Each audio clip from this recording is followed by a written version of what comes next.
Hi, I'm Chip. I know, it's not connected to my mouth. I'm doing a narration over this for the first time, so we'll see how it goes. Today, what we're going to do is replace a nail clipper holder.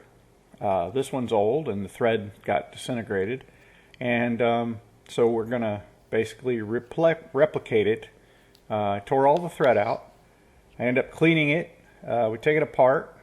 I wanted to make it in black, but it turned out that when we get there, I'll show you, I didn't have enough material for that. So we have to use a bridle leather that's a lot thicker. And we'll see how that goes. There's the bridle leather. It's a real pretty, I don't remember what color, chestnut. That's the black leather I have. That's all that I have left. And that's not enough for all the pieces, as you can see here. So we're not doing that. So we're going to move on to the bridle leather, and what we do is set it out downstairs on my table in front of the TV set so that I can basically cut it out in a relaxed atmosphere. What we do here,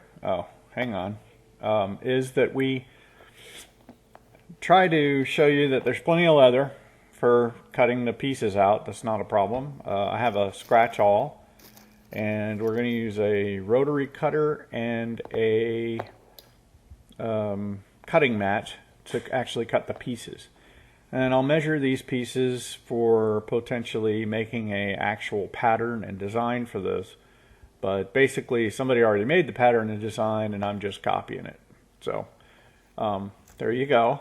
And eventually the new one will hold those clippers, and the extra piece, which is basically a nail file, a knife, and a little screwdriver and bottle opener.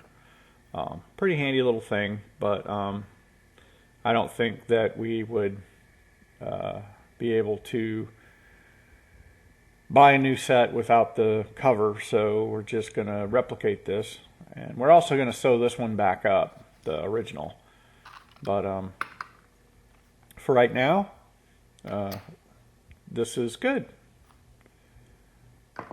So eventually I get into measuring it. What I'm showing you right now is that there's the rotary cutter. We need the cutting mat.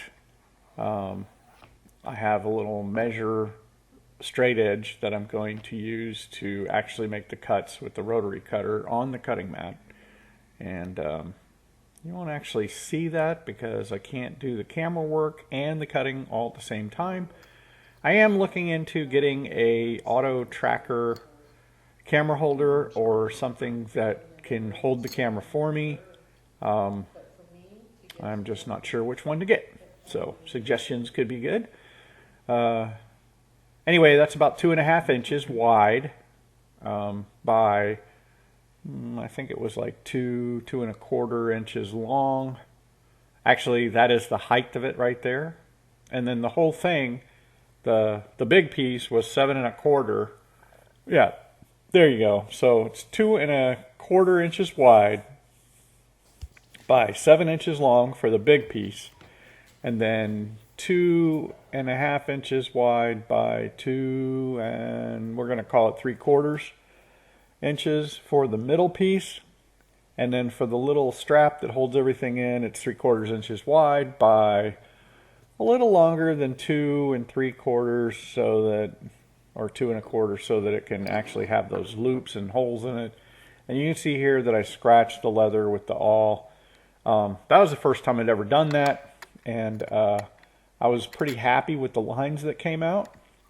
And then so I used the cutting wheel to cut out the pieces, and I used the scratch awl to mark the places where I thought they were going to be, where the edges were going to be. Now, I actually cut the pieces a little bit big so I could trim off the excess and make sure that I got it really close to where I wanted it to be. And I knew that I'd be throwing away just a touch of the leather, so I thought that was going to be okay, and it would be pretty good.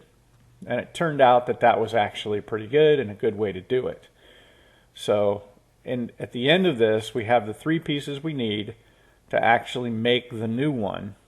And The old one used to have a gold thread in it, but I'm going to replace it with black because I only have 4 colors: silver, red, white, and black. And that's going to be V69 bonded nylon thread. That's currently what's in my sewing machine. So now that I have the old pieces cut and I have the new one, now that I have the old pieces ready to be put back together and I have the new pieces cut, I can actually go sew up the old one. Also, I cleaned the old one with some saddle soap.